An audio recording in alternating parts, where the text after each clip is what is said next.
1946, Japan, Hakone region. Less than a year had passed since Japan's surrender. The country lay in ruins, cities destroyed, army humiliated, and American soldiers ruling the streets. But in the shadows of ancient temples, among misty slopes and mountain roads, something was awakening, something that had been waiting for many decades. Major Alex Reed, a young but experienced military intelligence officer, was given a mission to find and eliminate a secret organization of Japanese nationalists who, according to intelligence reports, were preparing a large-scale plan to avenge their defeat in the war. It was a top-secret order that even some high-ranking US Army officers did not know about. Alex Reed arrived in Hakone, a picturesque area with hot springs, ancient forests and temples, where, according to his information, a mysterious group known as Kuroko-Kei, which translates as Dark Pact, was operating. "They're not just patriots," whispered the CIA agent who handed Alex the documents. "They're fanatics who believe that Japan must be reborn in fire, and they're planning something big, maybe even a new war." Alex didn't believe in legends, but everything changed when, at night, right under Mount Fuji, his convoy was destroyed by arrows, without a single shot fired. 2 American soldiers disappeared without a trace. All that remained was a black band with an emblem, a silver shadow of a dragon. At the same time, in Kyoto, Yuki Mori, daughter of a famous samurai family that officially disappeared after the Meiji Restoration, trained in an abandoned dojo. Her movements were smooth and precise, like the wind in a dance.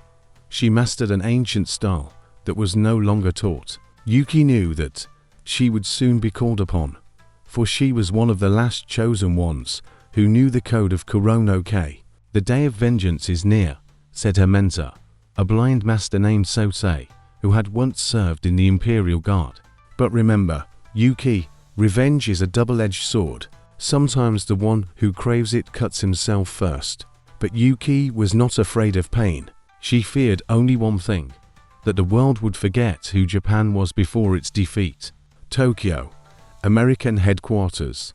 "We're losing control," Colonel Hemming grumbled into the microphone, looking over a map marked with the locations of missing soldiers. 14 American servicemen had disappeared in recent weeks, without explanation. Their bodies had not been found. All of them had last been seen in regions where samurai combat schools had previously operated. "These aren't just attacks, it's a ritual, something symbolic. They're rebuilding the empire," said an analyst from Washington. And Reed, who barely survived the ambush near Fuji, now had a different goal: to find the commander-in-chief, Kuroko-Kei. But to do that, he had to become part of the enemy. In the silence of the sacred forest, among ancient cedars, the Shadow Council of Kuroko-Kei gathered. At its head was a figure in a black kimono, his face hidden. "They think they have won. But this is only the prologue."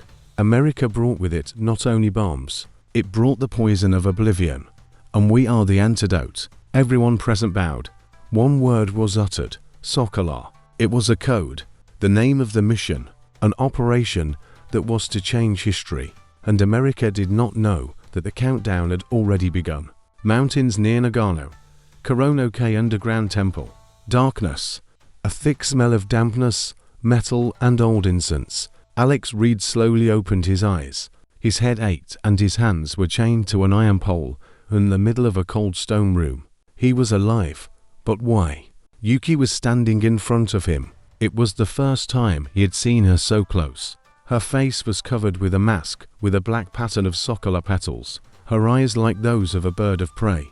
"The American has woken up," she said quietly in Japanese. "Who are you?" Reed asked hoarsely, trying to remember what had happened. "We are the ones you forgot.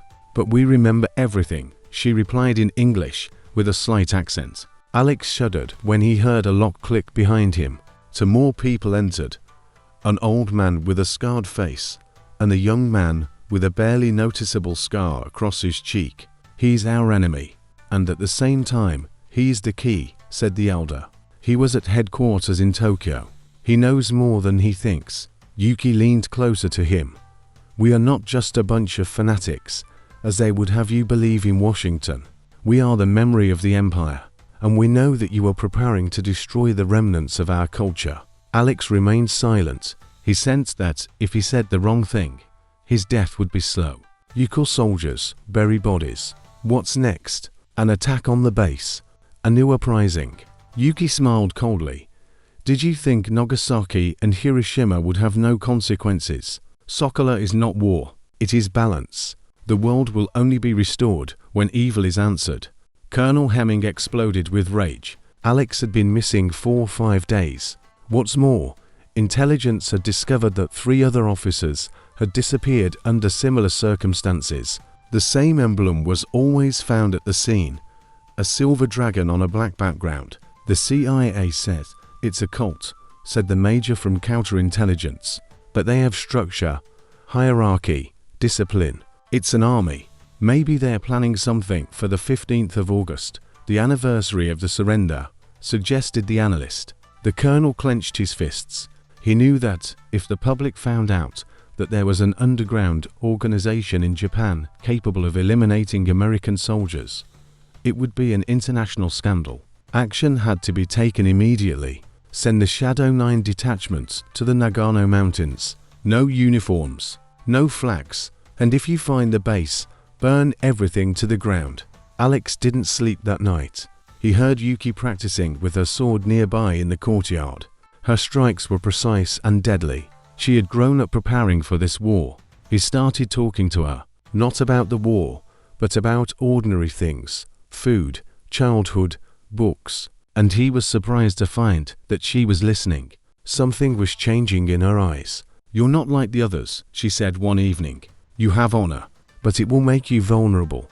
And you have anger," he replied, "but it will destroy you faster than I will." At that moment, they both realized that there was something more than enmity between them, something that could not be put into words.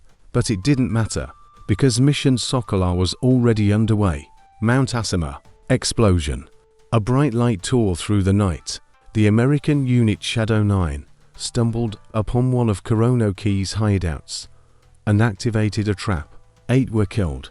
Only 1 survived, an agent of Japanese origin, Rei Iwatani, and it was he who betrayed them. He was interrogated at headquarters until he confessed. Kuroko-Kei is not planning to strike in Japan. They are already in Los Angeles. Alex takes advantage of the panic following the news of the attack on the base and breaks free. Yuki sees him escape and does not stop him. She only whispers, "If we meet again, it will be the last time." Alex returns to the American headquarters. He's changed, not only physically, but also spiritually. He knows that Kuroko-Kei cannot be defeated by force, because they are an idea, a fire that burns in the shadows. At the same time, in the United States, on the outskirts of San Francisco, a new Japanese cultural center opens. Under beautiful banners and friendly smiles are those who brought Sokola with them. San Francisco, USA, September 1946. In the heart of the Japanese Quarter, among restaurants with ramen and shops with silk congee, a new cultural center was opening. The newspapers were full of headlines: the revival of friendship, a new era of understanding, Japan and America, a future together. But behind the festive facade, under the floor of the tea room, in a dark hall, 3 men were laying out old scrolls. On them were instructions for making handmade explosives, codes, and evacuation plans. The real mission of Sokola began not in Japan, but here. The leader of the cell, a tall man with a scar on his eyebrow, leaned over the map. It was Ren Hayashi, a legend of the Japanese underground. He was believed to be dead, but now he was leading the most dangerous part of the operation, infiltrating American territory. "We will not blow up buildings. We will blow up faith," he whispered. "America is relaxed. It is euphoric after the war. We will show it that evil has not yet fallen asleep." Washington, D.C. Secret meeting. Alex Reed stood before a group of high-ranking officials. His report was heavy, full of silences that were heavier than words. Kuroko-Kei are not just terrorists, he said. They are a system, a philosophy, They don't think like us. They wait. They plan. They are not afraid of death because they believe they already died. In Hiroshima, are you saying they are already here? They're not already here.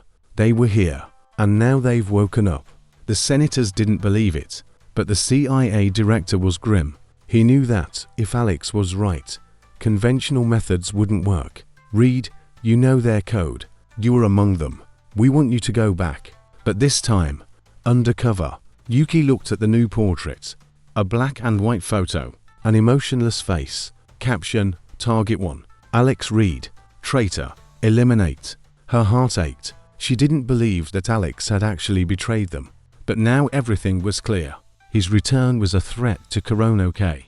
And traitors are not forgiven. Her mentor, Sosei, said, "If your heart wavers, your hand will tremble.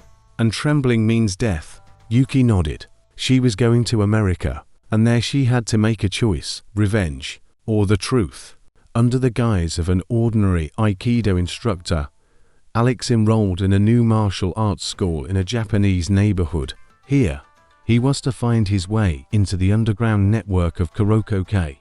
The students were diverse, veterans, teenagers, even a few American cops, but they all listened to the true master, Renji Hanashi. Beneath his calm voice lay iron discipline. His training was almost military. A strike is not just physical, it's an idea, he said. If your head is in chaos, you've lost before you even strike. Alex knew that this hall was not just a place to train. It was a place to recruit a new generation of shadow warriors. Alex and the FBI agent covering for him tracked down the courier from the Kuroko-Kei base. They followed him to the port, and there, an ambush. -1 men in black uniforms, like ghosts. They moved silently, in coordination, with incredible speed. The fight was bloody. The agent was killed. Alex was wounded. But before fleeing, he recognized the face of one of the attackers. It was a young American of Japanese descent who worked at a Japanese cultural center. This meant only one thing: Kuroko-Kei had recruited Americans. They had turned them into their own people. And now there was no clear front line. Yuki is in New York. She arrived under a different name. She stayed in a cheap hotel, wore a wig, and carried fake documents.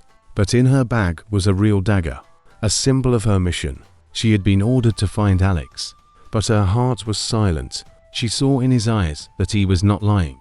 He truly wanted peace, but there was no place for peace in Kuroko-Kei anymore. Once we were close, she whispered, sitting in the subway.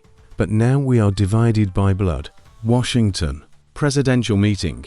The American government has received a report. A terrorist attack is being planned in 3 cities on the 15th of August. Alex already knew that Sokolov was not a single attack. It was a series, and one of them was intended to strike at the heart of the country. They want more than death, Alex said. They want Americans to start fearing each other. They want trust to disappear. They want every Japanese person to be seen as an enemy. They want war. Civil war. Yuki finds Alex Reed in a hotel. At night, she is holding a dagger.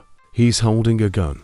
They stand facing each other, but neither of them shoots. "We have to make a choice," says Alex. "Either kill each other, or stop together what is no longer under control." She is silent. A tear runs down her cheek. Her hand drops. At that moment, far away in San Francisco, the clock on the bomb starts counting down. San Francisco, the 15th of August 1946, 4:17 a.m. The basement halls of the cultural center trembled slightly, as if the earth itself sensed that an ancient demon was about to awaken. In the Zen meditation hall, behind a movable wall of rice paper, the countdown began, an explosive device with nuclear elements, secretly transported across the Pacific Ocean. Time to activation, to 43. 2 shadows appeared in the dark corridor. Alex Reed and Yuki Mori. They were no longer enemies.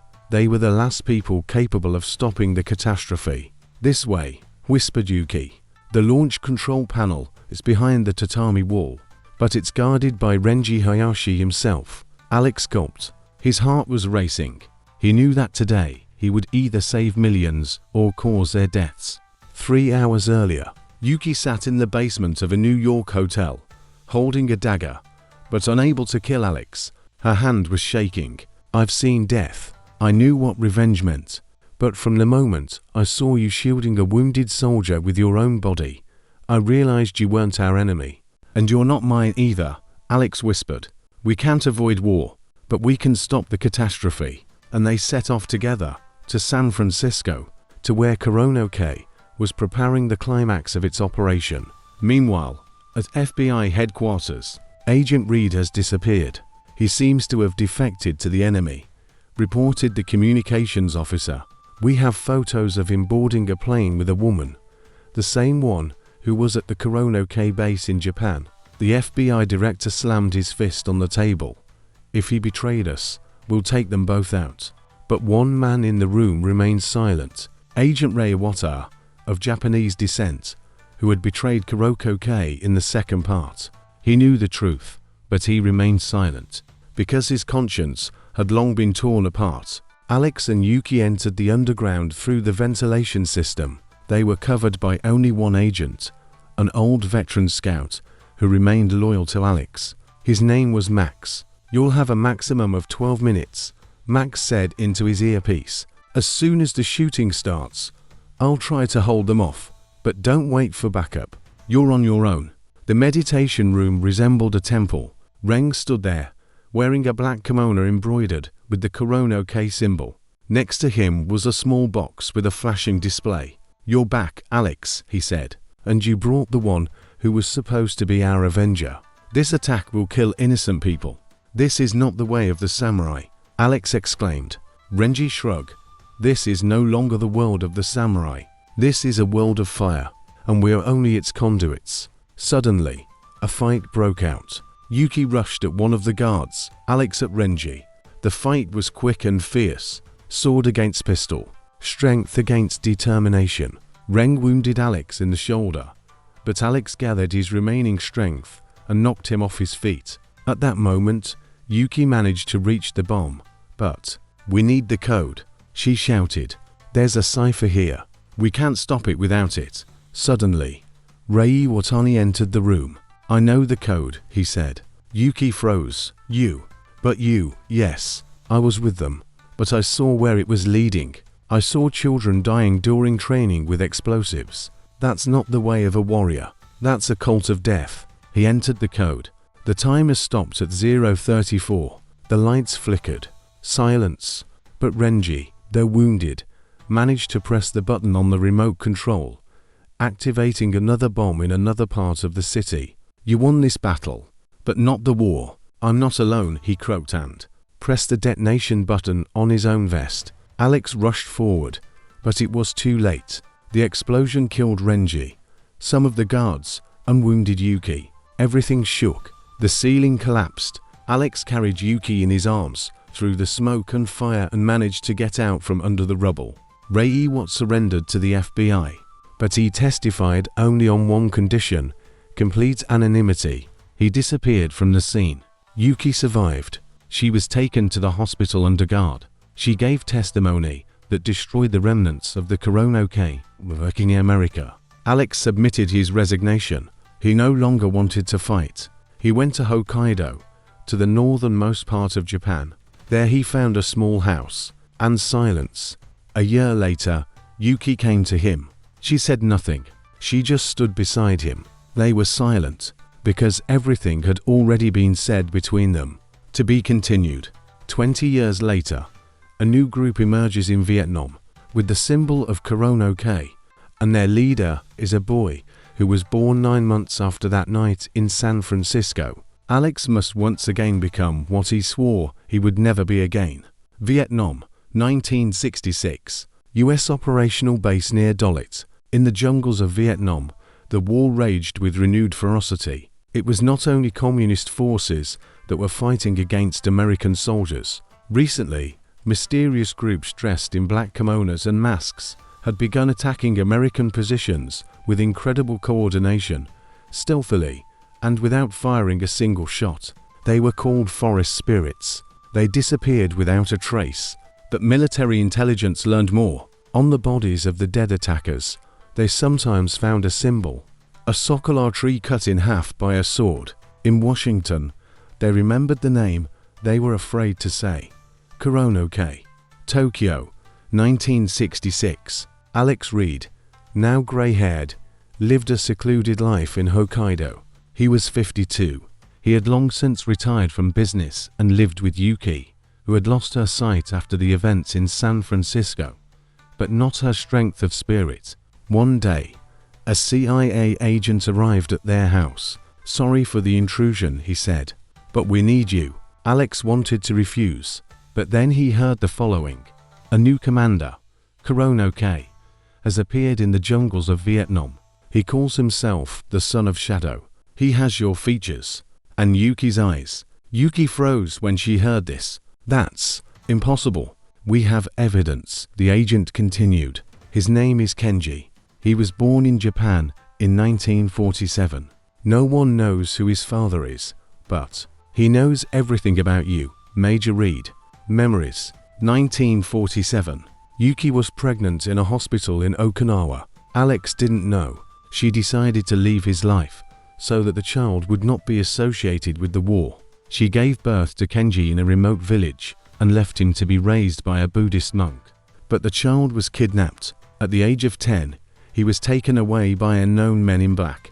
They were the survivors of Kuroko-Kei. Kenji was charismatic, cold-blooded, and almost superhumanly disciplined. They called him the one who never sleeps. He studied martial arts, philosophy, tactics, all with one goal in mind: to end the war his parents had started. "My mother betrayed us, and my father sold his honor for peace," he told his soldiers. "But I will bring justice to the world, and I will start with America." He planned a grand operation. On the Day of Remembrance for those who died in Vietnam, an attack was planned on a base where dozens of officers were to gather. Among them was the US President, who was visiting Alex in Vietnam. Despite everything, Alex returned. He was assigned to Spectrum 1, a secret team of experienced scouts. But he didn't go as a soldier. He went as a father. Yuki gave him a silver pendant in the shape of a cherry blossom petal. He has the right to know the truth, but he must make the choice himself. The Kuroko-Kei base was located in an old cave. Inside were dozens of young warriors, training halls, laboratories, and an arsenal. Alex entered alone. He wanted to see Kenji face to face. "I didn't come with weapons," he said. "I came with the truth." Kenji stepped out of the shadows. His face was almost a carbon copy of Alex's face in his youth. "Are you my father?" he asked. "Yes." "Then I'll kill you first. Because it was because of you that my mother went blind. And it was because of you that she lived in shame. She lived in silence, but not in shame. She chose you, and she lived for you. And I didn't come here to fight. I came to tell you that you have a choice." One of the radical members of Kuroko-Kei decided that Alex was a threat. He started shooting. Chaos ensued. Kenji pushed his father aside and saved his life. "This is not my way," he said. "My way is not in blood. This was not my war." Kuroko-Kei was officially destroyed. Kenji refused to surrender, but disappeared. Rumor had it that he became a martial arts teacher at a monastery in Tibet. Alex returned to Hokkaido for the last time. Together with Yuki, they planted a cherry blossom garden near the house, where it all began. On a stone near the gate is carved, "Peace is not the absence of battle. It is the courage to choose another path." Thank you very much for watching our story to the end. Subscribe to the channel, like it, leave comments so you don't miss new, interesting, exciting stories. See you soon.